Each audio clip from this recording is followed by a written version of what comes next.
அன்புள்ள ரிஷப ராசி அன்பர்களே வணக்கம். ரிஷப ராசியினருக்கு சனி வக்ர நிவர்த்தி பலன்களை பார்க்க போகிறோம். இந்த மாத கடைசியில் சனி வக்ர நிவர்த்தி அடைகிறார். குரு கடக ராசியில் வக்ரம் அடைந்திருக்கிறார். இரண்டையும் சேர்த்து கலவையான பலன்களை நாம் பார்க்க போகிறோம். சனி வக்ர நிவர்த்தி ஆகிறார். தங்களுடைய லாபஸ்தானத்தில் சனி, நன்மைகள் பெருகும். குருவின் பார்வை சனிக்கு ஏற்படுகிறது. மூன்றாம் பார்வையாக ராசியை பார்க்கிறார். எந்நேரமும் பரபரப்பாக இருப்பீர்கள், படபடப்பாக இருப்பீர்கள், டென்ஷனில் இருப்பீர்கள். ஏழாம் பார்வையாக ஐந்தாம் இடமாகிய கன்னி ராசியை பார்ப்பதால் பிள்ளைகளால் சிறு சிறு அன்பு தொல்லைகள், உடல்நல குறைவு உண்டாகும்.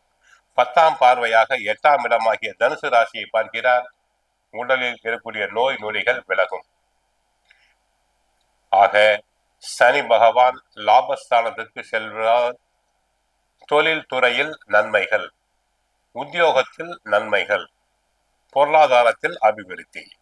அடுத்து குருவை பற்றி பார்க்க போகிறோம். குரு இதுவரை சாதகமாக தன குடும்ப வாக்குஸ்தானமாகிய 2ஆம் இடத்தில் இருந்தவர் 3ஆம் இடமாகிய கடக ராசியில் வக்ரம் அடைந்துள்ளார்.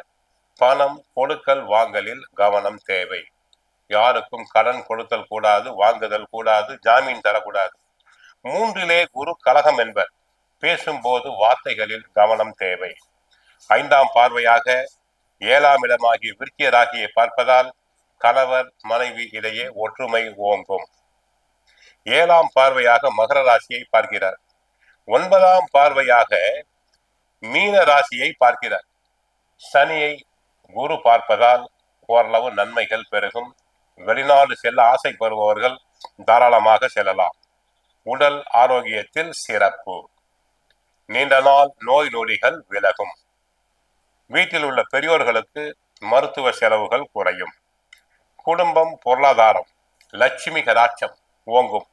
கணவன் மனைவி இடையே அந்யோன்யம் பெருகும். உறவு பாராட்டுவர். மங்களகரமான காரியங்கள் நல்ல விதமாக நடந்தேறும். கொடுக்கல் வாங்கலில் லாபம் உண்டாகும். ஏற்கனவே கொடுத்த கடன் வசூலாகலாம். தொழில் வியாபாரத்தை பொறுத்தவரை நன்மைகள் பெருகும். ஏற்றுமதி இறக்குமதி தொழிலில் உள்ளவர்களுக்கு அபிவிருத்தி, நன்மைகள் உண்டாகும். ஷேர் மார்க்கெட் நல்லபடியாக பிக்கப் ஆகும். உத்தியோகத்தை பொறுத்தவரை நன்மைகள் உண்டாகும். தங்களுக்கு நியாயமாக கிடைக்க வேண்டிய பதவி உயர்வு கிடைக்கும். உயர் அதிகாரிகள் தங்களை மனமாற பாராட்டுவர். மற்றவர்களுடைய வேலையும் சேர்த்து செய்வீர்கள். பதவி உயர்வு உண்டாகும். இடமாற்றம் உண்டாகும்.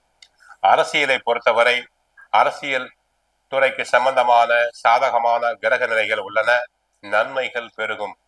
கட்சியில் தங்களின் ஆலோசனைகள் ஏற்கப்படும். கட்சிக்குள் பதவி உயர்வு கிடைக்கும். புகழ் பெறுவீர். மக்களிடையே செல்வாக்கு அதிகரிக்கும். விவசாயத்தை பொறுத்தவரை நன்மைகள் அதிகரிக்கும். விவசாயம் சம்பந்தப்பட்ட கிரகங்கள் சாதகமாக இருப்பதால் மகசூல் அதிகரிக்கும். பயிர்கள் செழிக்கும். கால்நடைகள் அபிவிருத்தியாகும். கலைஞர்களுக்கு நன்மைகள் பெருகும். சினிமா நடிகர் நடிகைகளுக்கு புது பட வாய்ப்புகள் கிடைக்கும். சினிமா தயாரிப்பாளர்களுக்கு பட தயாரிப்புக்கு தேவையான பண உதவிகள் கிடைக்கும். பெண்களுக்கு புத்திர பாகியம் உண்டாகும். சுபகாரியம் நடைபெறும். இதுவரை தடை தாமதமான சுபகாரியங்கள் நன்றாக நடைபெறும். புத்திர பாகியம் பெண்களுக்கு உண்டாகும். சுக பிரசவம் உண்டாகும். மாணவர்களுக்கு கிரக நிலைகள் சாதகமாக இருப்பதால் படிப்பு நன்றாக படிப்பர். போட்டித் தேர்வுகளில் கலந்து கொண்டு வெற்றி பெறுவர். கோயிலுக்கு சென்றால் மகாலட்சுமி வழிபடுங்கள். வாழ்க வளமுடன், மங்களம் உண்டாகட்டும்.